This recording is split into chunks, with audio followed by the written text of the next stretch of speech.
Ela foi expulsa de casa com uma criança nos braços. No dia seguinte, uma herança mudaria tudo.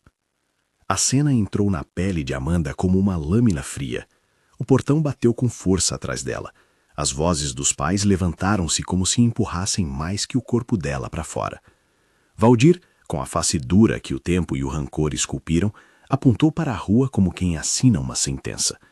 Neuza, os olhos arregalados de quem já não reconhecia a filha, empurrou uma sacola com roupas velhas como quem entrega um rótulo. Escorra daqui. Lucas, nos braços de Amanda, olhava o mundo com aquela calma que só ele tinha.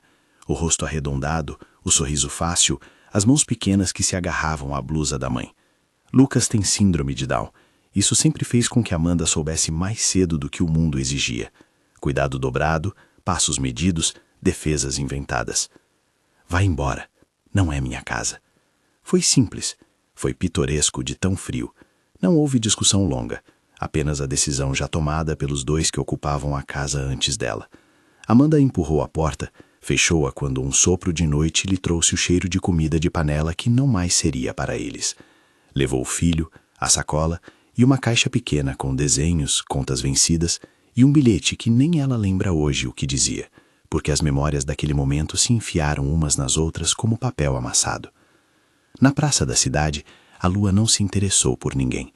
As árvores projetavam sombras que pareciam lençóis. Amanda esticou um cobertor remendado no banco, Lucas desenrolou um pedaço de papel e começou a colorir com um lápis quebrado. O desenho era sempre o mesmo. A casa com um telhado vermelho, duas figuras de mãos dadas e um sol torto no canto. Mamãe, casa, disse ele apontando com orgulho para o traço torto do sol. Amanda sorriu com aquilo que restava dela, com aquela súbita e aguda necessidade de fingir normalidade. O frio entrava por baixo do cobertor, filtrado pelo vento que vinha da avenida. As conversas ao redor eram sussurros de quem sabia que o mundo podia se manter imóvel e cruel.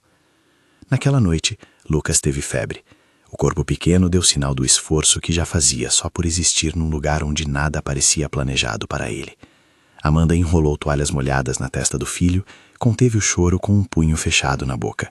Passou a mão no cabelo dele e recitou o único poema que soube naquela hora.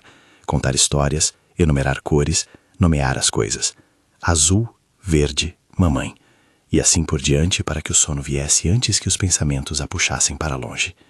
Ela pensou nos diagnósticos, nas consultas, nas filas.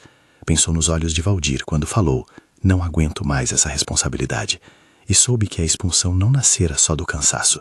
Havia vergonha, havia convicções prontas. Na manhã seguinte, um som atravessou a bolsa como se fosse uma promessa. O telefone tocou. Era uma chamada que saiu de um número desconhecido. E um homem disse, com voz cerimoniosa, Amanda, meu nome é Henrique. Sou advogado. Seu nome apareceu num testamento referente à propriedade do Sr. Roberto Almeida. Parece que há um rancho em nome de sua família. O mundo de Amanda tremeu. Ela encostou Lucas na barriga, ouviu o som do ônibus ao longe e deixou que as palavras do advogado rodassem pela cabeça como folhas secas. Rancho, propriedade, testamento. Eram palavras grandes demais e, ao mesmo tempo, ofereciam algo que ela não tinha, possibilidade de lugar. A notícia chegou como um tênue fio de luz. No dia anterior, o chão havia sido um banco frio. Agora, havia um mapa de um possível abrigo.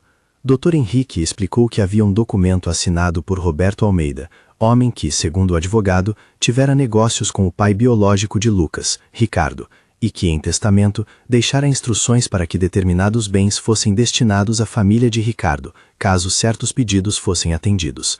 Havia, segundo o tom cauteloso do advogado, escrituras registradas, um cofre que pertencia ao espólio e que precisava de inventário. Amanda escutou e, por trás da incredulidade, sentiu nascer a decisão. Ir até lá, ao rancho, entender o que aquilo significava e, se fosse possível, ficar.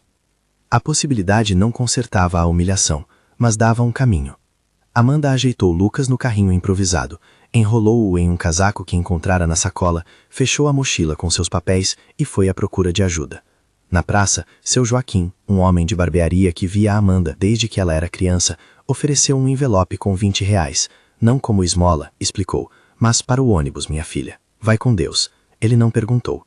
As mãos de Amanda tremiam quando pegou os poucos trocados. Se essa história está tocando você, inscreva-se agora no canal. tem mais relatos como este. A indicação saiu suave, quase como se fosse ela a lembrar, um gesto simples de conexão. Depois disso, Amanda pediu informação sobre o ônibus que ia para a estrada da antiga fazenda.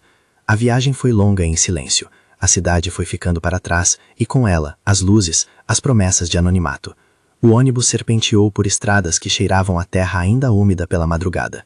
Amanda olhou para Lucas dormindo no colo e pensou em tudo o que existia entre o antes e o depois. A casa que lhes fora negada, a rua que os acolheu por uma noite, a voz do advogado que prometia muito e quase nada ao mesmo tempo. Havia algo de absurdo em acreditar que a vida possa mudar por um papel. E, no entanto, as escritas nos papéis moviam processos, transferiam propriedades, abriam portas. Chegaram ao rancho quando o sol já pousava no horizonte, tingindo o céu de um laranja morno que parecia cunhar promessa. A porteira rangia e o vento trazia um cheiro de terra, madeira velha e algo de mofo. O rancho não era uma casa pomposa, era um lugar resistente, com ripas de madeira que rangiam como quem lembrava histórias antigas. Havia uma árvore grande no quintal, um coqueiro torto e uma mangueira que dava sombra a um pequeno curral. Um portão de ferro lembrava que ali houve riqueza. A pintura descascada, que o tempo havia passado. As janelas com grades guardavam o silêncio de quem partiu. Amanda caminhou devagar pelo pátio, com Lucas no colo, sentindo cada passo como se pisasse numa memória que não era sua. O fato de que alguém havia deixado ali instruções forçava uma pergunta. Por que para ela? Por que para um filho que ela teve com Ricardo, um homem que não estava mais lá? Ao aproximar-se da casa principal, notou uma folha de papel presa entre duas tábuas soltas próximo à janela. O papel estava amarelado, a caligrafia era firme. Havia uma palavra sublinhada e uma coordenada desenhada com a mão. Procure onde a sombra toca o bloco ao meio-dia. Havia também um brasão antigo e as iniciais R.A. Amanda segurou o papel como quem pega um mapa do tesouro. A respiração de Lucas, morna contra o queixo dela, era uma âncora. Ela leu outra vez, em voz baixa. Procure onde a sombra toca o bloco ao meio-dia. Não havia mais explicações. Ninguém plantou uma bandeira dizendo que o que se seguiria seria simples. Havia sim a sensação de que alguém havia pensado nas coisas com tempo, de que alguém, talvez Roberto, havia escondido algo para ser encontrado por mãos desconhecidas. Amanda limpou as mãos na saia e olhou ao redor. Ao sul, uma construção baixa. Ao norte, o velho pé de mangueira, que lançava sua sombra mais longa exatamente às 12 em ponto. Ela esperou. A tarde foi amena. Amanda colocou Lucas embaixo da árvore, deu-lhe água e fez com que descansasse. A sensação de estar vigiando algo não era só vigilância, era vigilância por promessa. Quando o sol atingiu o centro do céu, a sombra da mangueira esticou-se e tocou o bloco de pedra que circundava a cisterna. Havia no emaranhado de raízes um ponto diferente, a terra mais solta, um pequeno afundamento que parecia pedido. Amanda caiu de joelhos. A terra, quando entrou em contato com as unhas, mostrou umidade e cheiro de coisas velhas. Ela escavou com as mãos, como quem devolve algo ao corpo.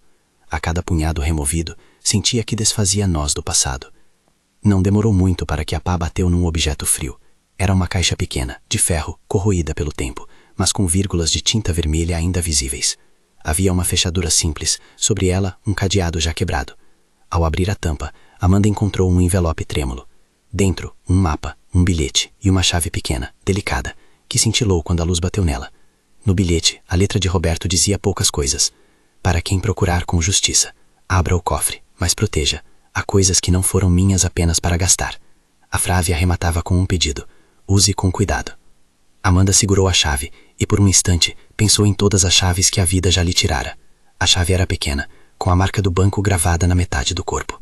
Havia também uma lista manuscrita que ela leu sem entender primeiro. Escrituras. Lote 12A. Lote 13B. Terreno em Rua X. Registrar no cartório. Cofre, Agência Central, número X. Não sabia quanto aquilo valia, mas as palavras escrituras, cofre e agência central apertaram o peito com uma promessa de valor real. Se o que estava ali era verdade, a soma entre dinheiro no cofre e o valor dos lotes em área urbana poderia mudar a vida de alguém. A palavra milionária passou pela cabeça de Amanda não como cifra exata, mas como possibilidade. A soma dos ativos registrados, o histórico de preços e a valorização de terrenos naquela cidadezinha podiam alcançar valores que, somados, significavam independência. Ainda assim, nada daquilo estava entregue. Era só papel, era só mapa, era só uma chave. Ela guardou a caixa no colo, envolveu o envelope dentro do casaco e olhou para Lucas, que sorria distraído ao ver uma formiga carregar uma migalha. Seus dedos estavam sujos de terra e pela primeira vez nas últimas horas ela sentiu algo parecido com esperança. Mas junto com a esperança vinha um medo.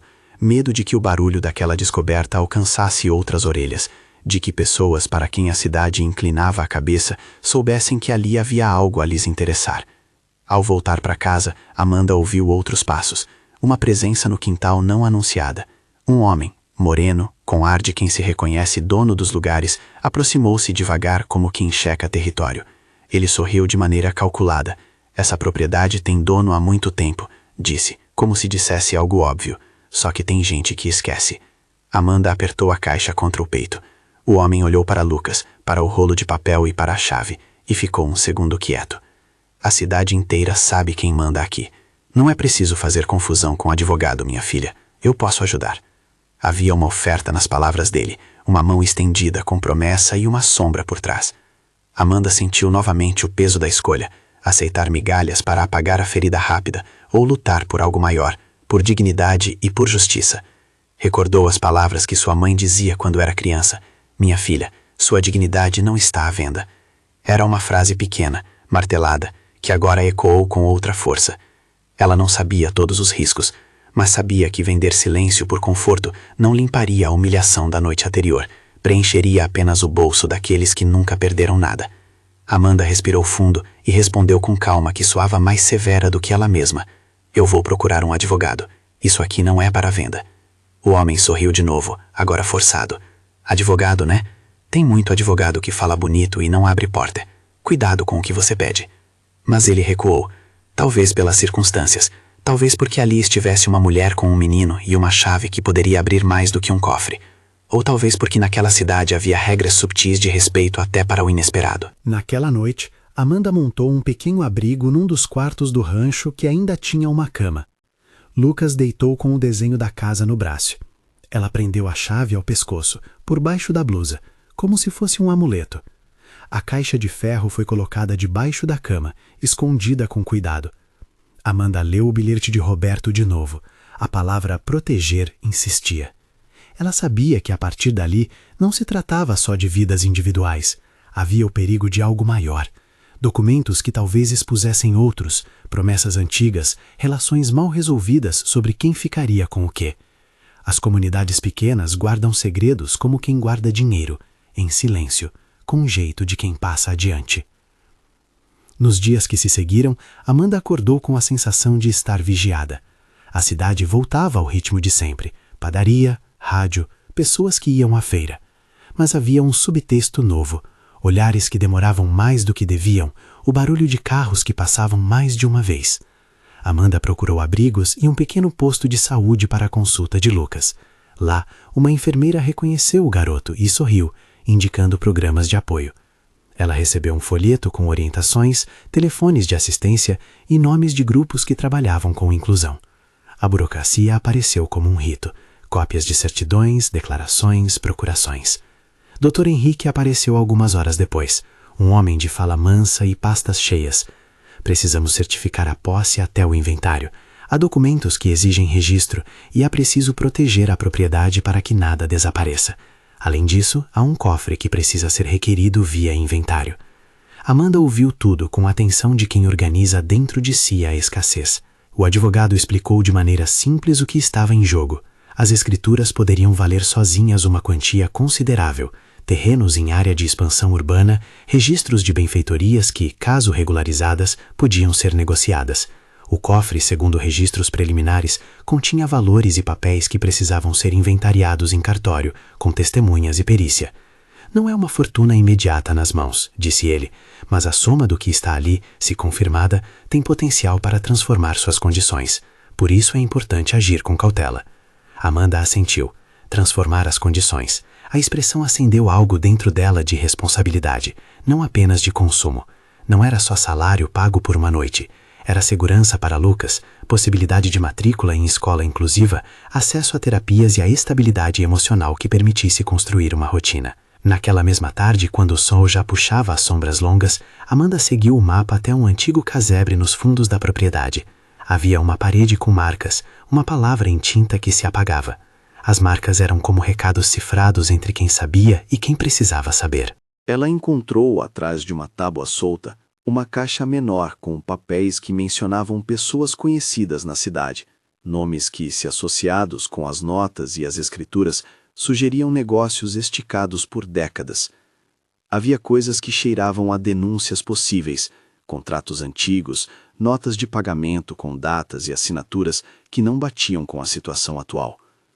Amanda percebeu ali que aquilo não era apenas um presente póstumo, podia ser uma chave que mexia com as estruturas de poder de sua cidade. O turbilhão interno veio com força, alívio misturado a medo. Haveria quem preferisse que esses papéis jamais fossem encontrados. Houve já, naquele primeiro contato com a documentação, quem mandasse recados. Um bilhete deixado no portão com letras curtas. Desista, para seu próprio bem. Era uma tentativa de intimidação clara. Amanda leu e amassou o papel com as mãos. Lucas, que brincava com um graveto, olhou para a mãe e sorriu sem entender o peso das letras. Amanda sentiu que precisava decidir rapidamente um curso de ação que protegesse o filho. Ela colocou tudo em ordem, chamou o Dr. Henrique, falou com o seu Joaquim, pediu que alguém da cidade lhes emprestasse um quarto por alguns dias, enquanto procuravam registrar as coisas. À noite, quando a chuva fina começou a bater nas telhas, Amanda folheou os papéis à luz de uma lamparina e, mais uma vez, leu a linha do testamento de Roberto. Quem achar, que use para proteger os pequenos. Aquilo foi mais do que um pedido, foi uma missão. Amanda, cansada, olhou para Lucas e fez uma promessa em voz baixa. Vamos transformar isso para muitos, não só para nós. Mas havia algo que ainda não sabia. Abrir aquele cofre exigia um procedimento, testemunhas e, acima de tudo, segurança. A chave que encontrou poderia ser o início, mas não entregava tudo. Ela precisava de ajuda para provar a veracidade dos papéis, para registrar a posse e para garantir que a propriedade não fosse tomada por interesses que diziam ser antigos. E havia, claro, a questão humana. Como reagiriam os pais que a expulsaram se soubessem que, naquele rancho, havia algo que poderia trazer conforto? Amanda não imaginava que tudo se resolveria sem custos. Sabia apenas que a resposta não seria entregar sua dignidade por dinheiro. Numa noite de trovões, há uma batida insistente na porta. Amanda abre e encontra um rosto sem identificação. Um homem que se apresenta apenas como o representante de interesses locais. Ele tenta subornar com uma proposta direta, vender a propriedade por um valor baixo em troca de silêncio e de proteção. Amanda repete com voz que já não treme. Minha dignidade não está à venda. O homem sorri de lado. Você pode perdoar, mas dinheiro é dinheiro. Ele não entendeu que para ela, aceitar seria uma traição a tudo que sofreu e a tudo que quer fazer por outras mães. Quando ele parte, Amanda fecha a porta e segura Lucas com força. A chave queima como ideia no peito dela. Proteger os papéis, registrar o inventário, acionar órgãos competentes. Havia tanto a fazer e tão pouco tempo, e o tempo naquela cidade parecia ter vizinhos que não gostavam de mudanças. Amanda dormiu pouca coisa naquela noite. A chuva cessou e o rancho exalou um cheiro de terra lavada. O amanhecer trouxe promessas e o som distante de um carro que poderia ser aliado ou ameaça.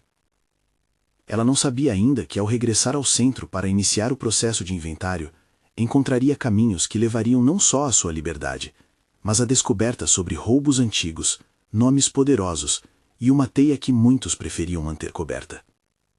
Tampouco sabia que sua história, começada com o choque de ser expulsa com um filho nos braços, passaria a ter olhos, imprensa, vozes de solidariedade e, inevitavelmente, ataques. Por enquanto, a noite e a manhã eram dela, e do menino que desenhava uma casa com sol torto.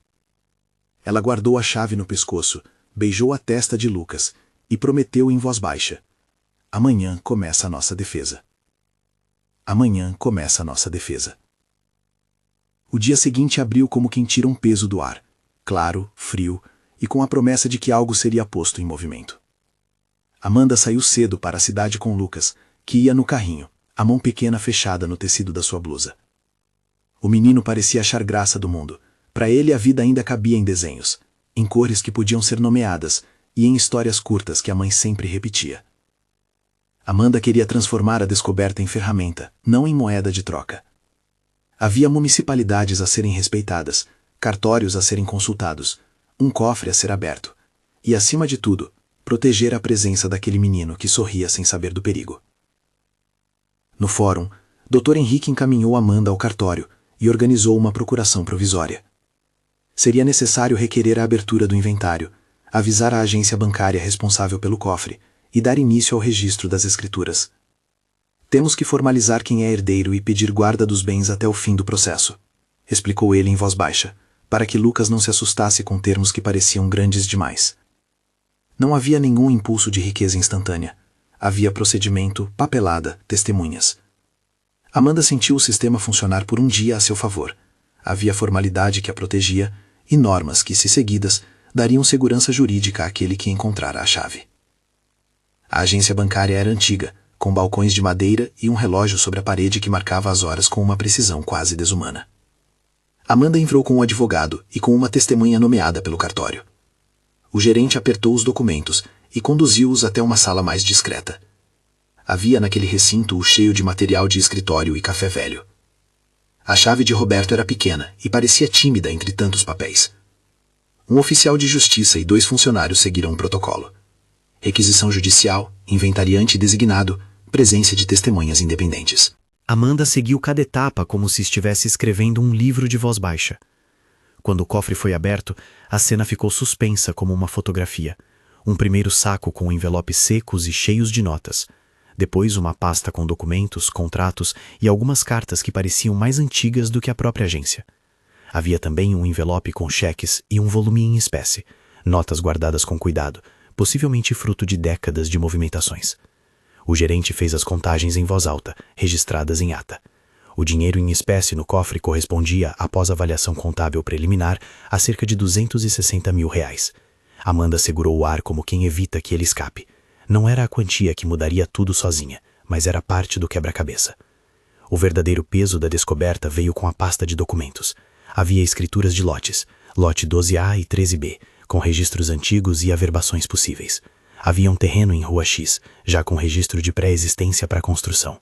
Um levantamento urbano recente, solicitado pelo advogado, estimava que a soma dos imóveis, em preço de mercado atualizado, ultrapassava R$2.200.000.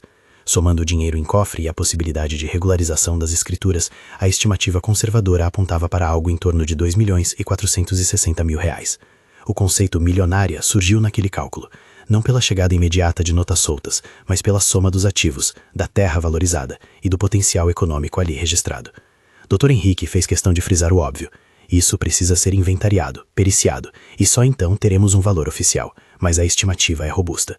Amanda ouviu e por um momento pensou nas contas atrasadas, na escola que poderia matricular Lucas e nas terapias que até então dependiam de sorte. Sentiu também uma ansiedade nova. Toda grande descoberta tem ecos que atraem olhares, e naquele povo pequeno e que guardava segredos, olhares significavam a aproximação de pessoas que não gostavam de perder. Os documentos, porém, traziam outra dimensão. Entre contratos e recibos, havia notas com carimbos e datas que cruzavam nomes de políticos locais, empresários e, em alguns casos, menções a obras e permissões que jamais haviam sido oficialmente registradas. Havia pagamentos registrados a terceiros sem explicações claras e recibos com assinaturas que, ao primeiro olhar, não batiam com o que se sabia do patrimônio declarado das empresas citadas.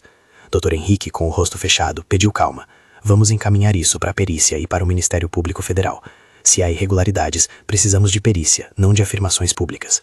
Havia entre a equipe jurídica a convicção de que se estava diante de algo que ultrapassava uma família. Era uma porta para uma investigação. O receio se confirmou naqueles dias que se seguiram. Mensagens anônimas, um carro que passou devagar pela rua do rancho e que voltou mais de uma vez, um bilhete deixado no portão com as mesmas palavras de antes. Desista. Para seu próprio bem. Uma noite, enquanto Amanda e Lucas jantavam arroz e feijão simples, feitos com o pouco que restava, um rapaz bateu na porta do rancho oferecendo uma proposta honesta. Era a voz do poder local que chegava enrolada em oferta. Pagar uma quantia para que Amanda desistisse de entrar com qualquer processo que trouxesse o nome de certas pessoas à tona. Vendemos a propriedade por um preço que garanta o conforto de vocês, disse o homem. Ele usava termos amáveis, mas havia ferro nas palavras. Amanda lembrou-se então da frase que repetira adiante, uma e outra vez. Minha dignidade não está à venda. A indignação, porém, vinha com cálculos práticos. Aceitar a proposta significava resolver imediatamente as necessidades do filho e dela própria. Recusar significava arriscar ameaças que sabiam como escurecer dias de muita gente. Havia a escolha antiga, subsistência imediata ou coragem com risco. Amanda respirou, olhou Lucas, que desenhava distraído, e disse com voz firme: Não vendemos o que pode proteger outros. Vamos ao Ministério Público. Dr. Henrique acionou a promotora, que já tinha sido citada pelo cartório como uma profissional que aceitava casos complexos, doutora Beatriz Cunha. O contato com o Ministério Público Federal introduziu o processo de perícia documental. Doutora Beatriz ouviu atentamente, pediu cautela e marcou uma reunião. Não prometo resultados instantâneos, mas prometo que vamos apurar. Quando há indícios, abrimos investigação para ver se a história corresponde aos papéis. Havia uma seriedade que ajudou a tirar Amanda daquele lugar de pura emoção. Instituições podiam proteger. Era uma esperança ainda prudente, mas organizada. Enquanto o processo corria, a cidade se dividiu. Uns viam Amanda como uma mulher sem sorte que encontrara um dinheiro escondido. Outros, os mais atentos, percebiam que ali havia uma possibilidade de verdade e de reparação. Havia quem se aproximasse para apoiar. Seu Joaquim trouxe mantimentos. A enfermeira do posto de saúde ofereceu orientações e encaminhamentos para serviços de apoio à inclusão de Lucas. Vizinhos emprestaram o uso de um cômodo para que Amanda pudesse organizar os papéis. Essa rede pequena foi o contraponto ao silêncio dos poderosos. Amanda, que antes hesitara em recorrer à cidade, viu que solidariedade também se constrói em pequenas ações. A cobertura da cidade cresceu quando um jornal local, que investigava pequenas irregularidades há anos, entrevistou Amanda. A matéria apresentou o fato do cofre, as escrituras e a notícia de que o MPF havia aberto um procedimento para a perícia. Não havia ainda acusações formais, apenas a constatação de documentos que mereciam averiguação. Mas os nomes citados nos papéis começaram a reverberar. E com a repercussão pública veio a pressão. Telefonemas insistentes, visitas de pessoas que queriam ajudar com conselhos. E em um caso mais escandaloso, um advogado conhecido da região apareceu oferecendo um acordo. Era doutor Márcio Tavares, um homem respeitado nos círculos de poder locais e temido por sua habilidade de influenciar decisões. Ele trouxe um papel com cifras e floreios jurídicos e falou com a desenvoltura de quem já viu muitas portas abrirem. Há um modo amigável de resolver isso, disse. Você não precisa se expor. Amanda, com o rosto que trazia noites mal dormidas, sentiu o peso da oferta. Havia ali a tentativa de cooptar, de silenciar. Tentar cooptar a mulher que dormira na praça com o filho era um gesto de cálculo político, apagar a visibilidade do caso. Ela ponderou, ouvindo a voz de si mesma, aquela que aprendia a poupar mais do que o dinheiro. Se aceitarmos, o que vamos reparar para quem cala hoje? A resposta veio clara: não. Ela disse sem alarde: não aceito. Isso aqui não é para comprar silêncio. E tornou a repetir como um mantra a frase que agora era seu escudo: minha dignidade não está à venda. Os dias seguintes foram de tensão crescente. A perícia documental provou fundamental. Peritos atestaram a autenticidade das assinaturas, o registro das escrituras e a existência de movimentações financeiras que não tinham explicação plausível para os padrões públicos. Isso transformou a suspeita em investigação formal. O MPF, com a perícia em mãos, abriu procedimento investigatório, que citou nomes e pediu que bancos e cartórios apresentassem documentos adicionais. A cidade acordou com conversas preocupadas na padaria e a rádio local dedicou programas para discutir o que significava combater esquemas antigos. A exposição pública trouxe riscos e avanços. Do lado das ameaças, houve um episódio que fez o coração de Amanda acelerar. Pneus de um carro cortaram devagar a estrada do rancho e no dia seguinte alguém tentou arrombar uma porta auxiliar. Nada grave aconteceu, mas era o aviso claro de que intimidações eram parte do jogo. Do lado das vitórias, a pressão levou a manifestações de solidariedade. Mulheres da cidade reuniram roupas, alimentos e se organizaram para apoiar a ideia que Amanda começava a delinear: transformar aquele espaço em algo que acolhesse outras mães que, como ela, haviam sido empurradas para a margem. Com o apoio de advogados e do MPF garantindo o sigilo de alguns atos processuais, Amanda formalizou a criação de uma associação, Casa Amanda, nome simples e direto, pensado para ser um refúgio. Parte dos recursos, após fase de inventário e avaliação jurídica, foi destinada à contratação de profissionais que fariam a regularização dos imóveis, o projeto de reforma do rancho e o planejamento de serviços, abrigo temporário, cursos de capacitação, apoio psicológico e orientação para mães com filhos com necessidades especiais. Havia cuidado em dizer que o processo jurídico poderia durar meses ou anos. Os recursos, por sua natureza processual, exigiam tempo para serem liberados. No entanto, houve margem para que fundos iniciais, controlados por uma gestão fiduciária e com supervisão do MPF, fossem utilizados em obras de emergência, telhas, camas, remendos na cozinha. Amanda coordenou a reforma com a mesma determinação com que protegira a chave no pescoço. A poeira do rancho foi varrida por mulheres voluntárias, mesas foram colocadas, um pequeno espaço transformou-se em sala de atividades para crianças. Um cômodo foi adaptado para terapias e encontros. Lucas ganhou um cantinho com brinquedos e livros. As paredes foram pintadas com cores que lembravam o desenho que ele fazia na praça. Uma casa, duas figuras de mãos dadas e um sol torto no canto. A imagem repetida em vários lugares do espaço passou a ser um símbolo de esperança. A primeira turma a receber acolhimento na Casa Amanda foi formada por 3 mulheres, Jéssica, Carla e Renata. Cada uma trazia sua história de abandono, de lutas e de pequenos milagres. Havia uma velha que se emocionou na inauguração e disse: "Quando eu vi aquela porta aberta, senti que alguém plantou uma força para quem tinha medo." Amanda viu no rosto delas a confirmação de que a escolha por não vender silêncio havia sido correta. A transformação do rancho em centro de acolhimento sinalizou uma forma concreta de retribuição. Os recursos que antes seriam apenas para suprir carências individuais passaram a ser administrados com o objetivo de gerar dignidade coletiva. O perdão que ofereceu foi feito em seus termos. Primeiro, ela ouviu o pedido. Depois, exigiu explicações e sinais de mudança. Não queria que a casa transformada em abrigo se tornasse apenas uma acomodação para o ego dos pais. Havia limites. Valdir e Neuza poderiam frequentar a Casa Amanda, aprender e até participar como voluntários, se quisessem realmente se reaproximar com responsabilidade. Mas não haveria retorno automático ao lar onde a expulsão ocorrera. Amanda disse firme: "Perdoo para não carregar ódio, mas não voltamos para o que nos expulsou.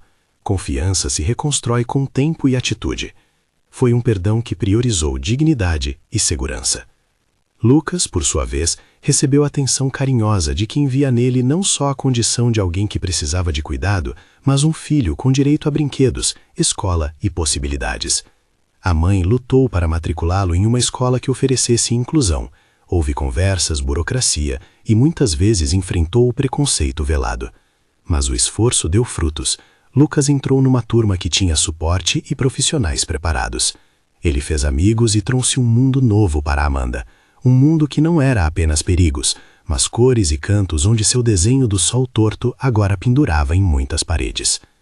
Com o passar do tempo, a história de Amanda ganhou contornos de símbolo. Reportagens maiores narraram como uma mãe, expulsa com seu filho, havia encontrado documentos que não apenas mudavam sua condição, mas que escancaravam práticas que deviam ser revistas.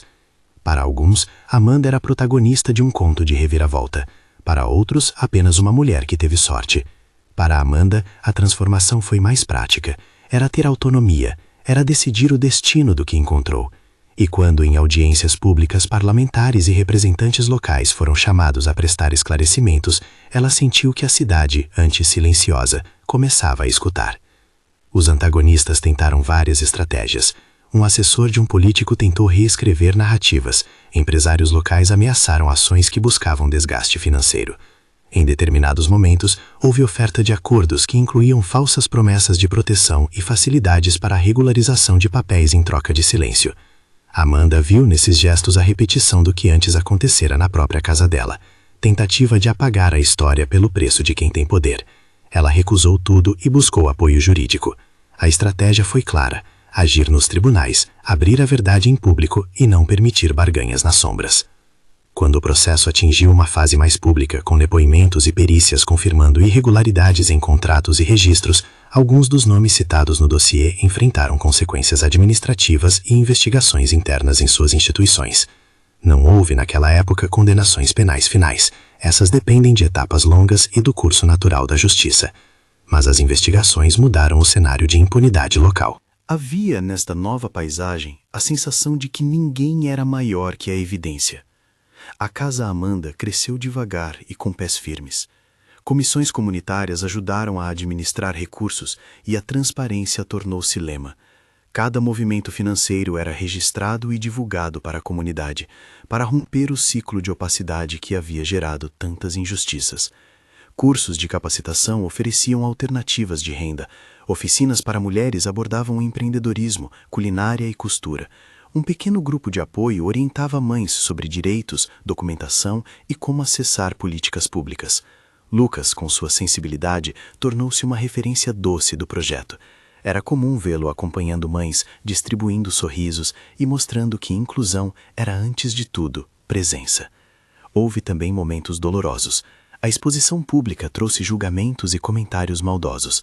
Amanda recebeu mensagens que a colocavam em dúvida, ouviu quem a acusava de oportunismo.